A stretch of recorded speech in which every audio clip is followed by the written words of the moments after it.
I know how overwhelming it is trying to research for information on diabetes on the internet. Being told to eat healthier sounds so vague. Everywhere you look, there's conflicting information or people trying to sell you vitamins or supplements, and it can feel really hard to figure out what to do, what's true, and what's not.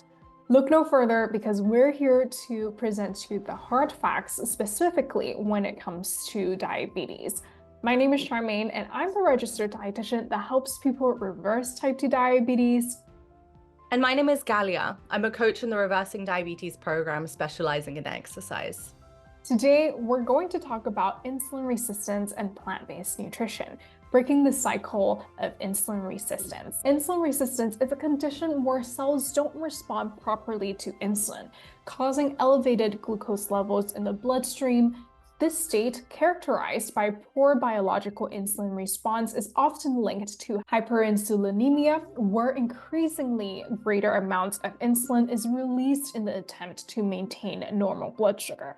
Over time, the pancreas can't produce enough insulin to keep blood sugar stable, leading to type 2 diabetes. Insulin resistance is also associated with metabolic syndrome and cardiovascular diseases, typically precedes the diagnosis of type 2 diabetes by 10 to 15 years. So what are the causes of insulin resistance? Increased intramuscular fat, increased fatty acid metabolites, and excess body weight in the form of visceral fat. It is thought that insulin resistance potentially starts in myocytes. In other words, muscle cells. Immune-mediated inflammatory changes in muscle cells, coupled with an excess of free fatty acids, are thought to lead to ectopic lipid deposition. What this means is the excess storage of lipids, fats, in key metabolic organs, such as the muscle and the liver. This disrupts glucose uptake in muscle cells, causing excess glucose to return to the liver or to stay in the blood. Now, the glucose that returns to the liver increases and also circulating free fatty acids, further aggravating insulin resistance by contributing to this cycle of lipid deposition and increased glucose in the blood circulation. And let's look at some studies that support this. In a study conducted by Kolova, there is a comparative study between a vegetarian diet and a conventional diabetic diet. And the vegetarian diet is composed of 60% of calories from carbohydrates, 15% from proteins, and 25% from fats. And in the control diet, it's the diabetic diet. It has 50% of energy from carbohydrates, so slightly less carbohydrates than the vegetarian diet, 20% from protein, and less than 30% of calories from fat. There were 74 patients with type 2 diabetes divided into experimental and control groups, which the experimental was the vegetarian diet. And 43% of those on a vegetarian diet reduced diabetes medication doses compared to 5% in those in the control group. So that's a lot. 43% of those in the experimental group versus 5% in the control group. And then the experimental group, which is the vegetarian diet, it showed a greater decrease in body weight, actually average of 6.2 kilograms of weight loss compared to the control group of 3.2 kilograms of weight loss, which is almost double of what the control group is. And there's a significant increase in insulin sensitivity in the experimental group, 30%, compared to the control group, 20%.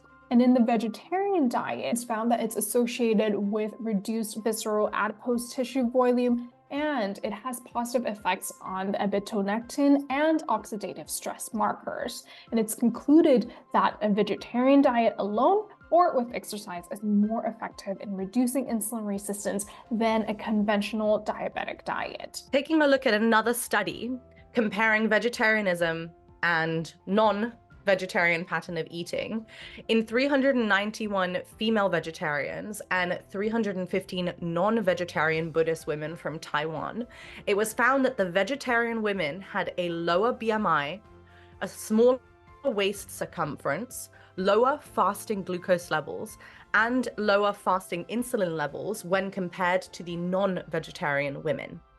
The vegetarian women also showed lower total cholesterol and lower LDL cholesterol levels when compared to the non-vegetarian women. It was found that the women following a vegetarian pattern of eating had better insulin sensitivity levels associated with lower HOMA levels. Now, when we talk about HOMA, we are talking about a method of quantifying an individual's insulin resistance levels. So the HOMA levels of vegetarian women were lower than that of the women who were following a non-vegetarian pattern of eating. So overall, vegetarianism was associated with better lipid profiles, lower risk of insulin resistance, and lower risks of metabolic syndrome. Talking about women vegetarians, there's another study that compared female vegetarians to omnivorous women. And what they found was that vegetarians had significantly lower fasting insulin levels and lower HOMA index values than omnivorous women. And what they found was that their pancreatic beta cell function, which is indicated by the HOMA2 index, was significantly higher in subjects on a plant-based diet compared to those consuming meat products. And it's important to improve your beta cell function because those are the cells responsible for insulin production. So this concludes that a vegetarian diet has a positive effect on improving beta cell function as indicated by the higher HOMA2 values. Looking at one final study conducted by Kilova, this was a randomized control trial assessing the effects of a low-fat vegan diet. The study included 244 participants, with 122 in the intervention group following a low-fat vegan diet and 122 in the control group, continuing on their regular diet over a 16-week period. Participants in the intervention group, those following a low-fat vegan diet, experienced a significant weight reduction of 5.9 kilograms on average. HOMA insulin resistance index was lower in the vegan group, and the predicted insulin sensitivity index increased. This is to say that the individuals following a low-fat vegan diet were able to improve their insulin sensitivity levels as a result of the diet they were following. The low-fat vegan diet also positively affected lipid levels, reducing hepatic cell lipid amounts by 34.4% and the intracellular lipids by 10.4%. No significant changes in the lipid levels were observed in the control group, those following their standard diet. So this study confirms the positive effects of a plant-based diet, not only on body weight, but also insulin resistance and lipid levels, two of the biggest struggles of people with type 2 diabetes. I love this study is done by Kilova, and actually have seen her in person at a conference and I was fangirling. And this is all to conclude that plant-based diets offer positive effects on insulin resistance and various health indicators such as body weight, body fat, BMI, and lipid profile parameters. They are suitable for people of all ages and health conditions. And research suggests that emphasizing plant-based foods and reducing animal products can lead to lower insulin resistance and a decreased risk of prediabetes and type 2 diabetes. All of this being said, increasing the amount of plant foods in your diet can help you improve your insulin sensitivity, which directly affects your overall health and blood sugar.